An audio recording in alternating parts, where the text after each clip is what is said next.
Hi, welcome to AFTV. I've got lead judges with me.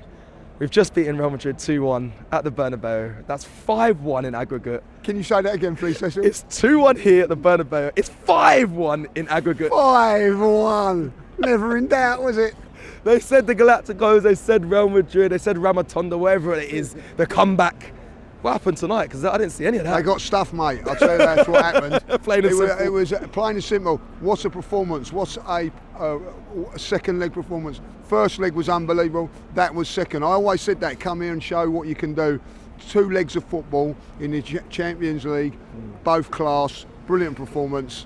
I can't speak highly of the way we played. I loved what Robbie said. Robbie was kind of saying that, you know, the team are a good team. The team are a very good team. I know going into this game, you said to me walking in, it feels like I'm doing the Spurs away. It feels like it's a North London. You felt that feeling that you hate. And I was like, wow, your nerves are that high. But yeah, listen, there's a bit of pressure on us tonight because we were 3-0 up. There was a little bit of pressure if we mess it up and whatever. And what happens if we mess it up? Never done that. Played really, really well. Got the penalty. Should have scored. Disappointing in Saka. Saka, unforgivable. I said, I'm never ever going to forgive him for that. Right, I was furious. And then he chipped the ball in. I said, you are forgiven, Makayo. You are forgiven. That didn't last too long then. No. It was a great goal. You can chip a goalkeeper, I'll let you off. That was a good chip. And you said, you know, there was no mistakes, but we have to mention Saliba at the back. Before we go into the positives, Saliba at the back obviously made that crucial error that led to their goal. Was it Saliba's? Yeah. I'm putting it as R for 50 on Raya as well. Okay, we just scored. We're 1-0 up in a hostile place like that. Why are you throwing the ball? Just clip the ball down the field. We're 1-0 up at that stage, like. But yeah, Saliba should have done better.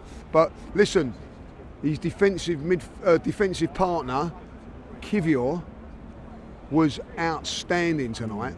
Brilliant. There were a lot of people and close in this way as well, saying maybe he shouldn't play. Yeah. Mikel Arteta was proved absolutely dead right with him. Yeah. He's been brilliant. And as my mate Dickie said, I'm going to give him a big thing. My mate Dickie. You got a mate called Dickie? I've got a mate called Dickie. You know who you are. You know who you are. Anyway, he actually said the one thing that Kivior lacks is game time. And he's proved that because today he was brilliant. Like, if you can play like he did here, you can play anywhere. It's a good point. I think Kivior, I heard people call him Kiwi. I heard people taking a piss out of him before both legs, saying, is he really the right decision? Even me, to be fair, I didn't take the mick out of him. I said maybe play Ben White, Timber. Yeah. But he was phenomenal. We've all said it. We've all said it. We said, oh, it's better, let's put Ben White there or put Timber in there. We've all said it. You know what I mean? Everybody was a little bit apprehensive of it. And quite rightly so, because his performances weren't there. But today he proved that he's a good player. And I'm so pleased for him because at the end of it, you know, that was a big plus for me tonight. I think I heard fans obviously singing his name as well. And for you then, is he a man that steps in then for that PSG game 100%? There's no change in. There's no doubt now. Like, you know, he is the backup to Saliba. Gabriel. Sorry. You know, and Gabriel tonight wasn't missed, and that is a compliment, an absolute compliment over the 2 legs. Gabriel, I'll say it again, Gabriel's not been missed. That's unreal. And he's been our best defender. He's been our best defender. Yeah. You make a great point. I can't even argue with that. Let me just talk to you about what you saw inside the Bernabeu. I know how much you had criticisms about how it looks from the outside. You were just looking at it earlier saying, what a S-hole. But inside, what moments did you take from watching that game today? Because there was so many brilliant moments, whether it's the fans. Martinelli's goal? I mean, no, like seriously, when I walked in there, it's so much better inside than outside. Fair. I've got to say, like, you know, unbelievable stadium. I've got to say that, like, you know, that atmosphere before that kick-off, you know, fair play to Real Madrid was outstanding. I thought, and all those people in the white behind the goal, they were there an hour before the game, packed. Yeah. So big up to that. It was a magnificent occasion. You know, an absolute pleasure to be in the stadium. But what was more important for me was, as with all of that, Arsenal Football Club and 11 players performed on it. Yes. Performed on it, and that's the big thing. No one froze. You know what I mean? And that's what's important. No one froze in that game. It's a massive game. They knew the pressure. They knew how big this game was. And like you mentioned, no one froze in it. I mean, you spoke about Martinelli. How big for him? Because, to be honest, there's been fans that have also been questioning Martinelli since he's come back. Well, not since he's come back, he's done all right. But they've been over the season. A lot of fans have been saying, oh, Trossard, Martinelli, I don't know which one to pick. Martinelli's not been great. Trossard, I don't know. But Martinelli today, even his goal. First and foremost, Gabby Martinelli is a team player. Yeah, he plays for the team. He works hard for the team. And today, it was about him scoring the goal. Fantastic finish. Not only was it a fantastic finish, his work rate today was outstanding. And another thing, and a big up to him and Saka and Marino, they got kicked and they got up and carried on. There was none of this whole like getting kicked out of the game and not fancying it. They were up for it. Fantastic, and it couldn't happen to a better person, in my opinion, than Martinelli. And they got a new song out with him about him today, and I love the guy. He was outstanding today, and what a finish! That is an iconic finish because he went through, took his time, picked his spot. Courtois is the best goalkeeper in the world at this moment in time. Pick that out. Felt like old school Martinelli. That goal felt like old school Martinelli. So I thought I was back at Stamford Bridge for a second there. Like, well said, well remembered. He knows what a goal that was. I need to just quickly as well speak to you about PSG. I know about PSG. I haven't finished yet. Oh, go on. Declan Rice. Oh, okay.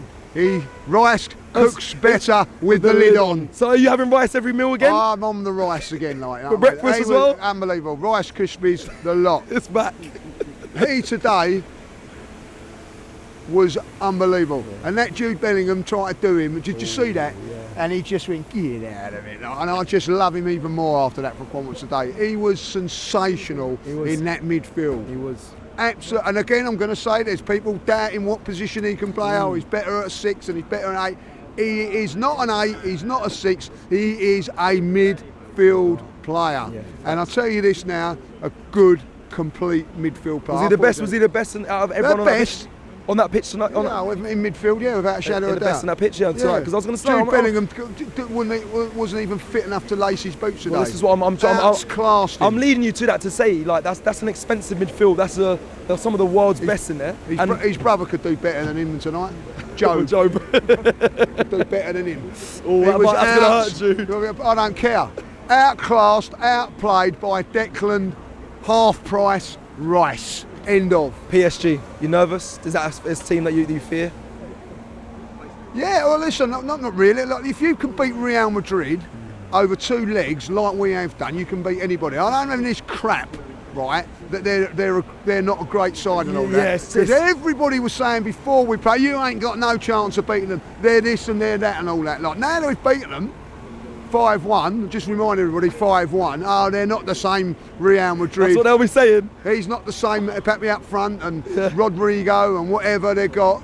And Jude or Job, I don't know who played today. Was it who played? I don't know. They've got players in that team that look at that stadium. Look at the history of it. You ain't crap player if you play for Real Madrid, right? So get that out of the way. And at the end of the day, Oh, Madrid fans. Madrid fans. Allez, Madrid. Someone, I just. Adios. Hey, adios. Arsenal. They're peaceful fans. Peaceful fans. Thank you. Thank you. They're saying good luck. Thank you. Thank you. Thank you. Ramatunda, they'll say. Enjoy watching us in the semi-final. But no, listen, we got a tough game against PSG. They're a good side. They're in the semi-final. Listen, there's no easy games in the semi-final now. But I'll tell you what, if we defend and play like we have over these last 2 games, we're a match for anybody. And listen, let's enjoy it. Let's enjoy the moment, Semi-finals of the Champions League. I'll say that again, semi-finals of the Champions League now. And we've got semi-finals of the Champions League. We have got a chance to get to Munich, Germany, and win it. Listen, if you can, I'll say it again. If you beat Real Madrid 5-1 over 2 legs, you can beat anybody, and that's it. Simple as that. I'm going for a beer now. Thank you very much.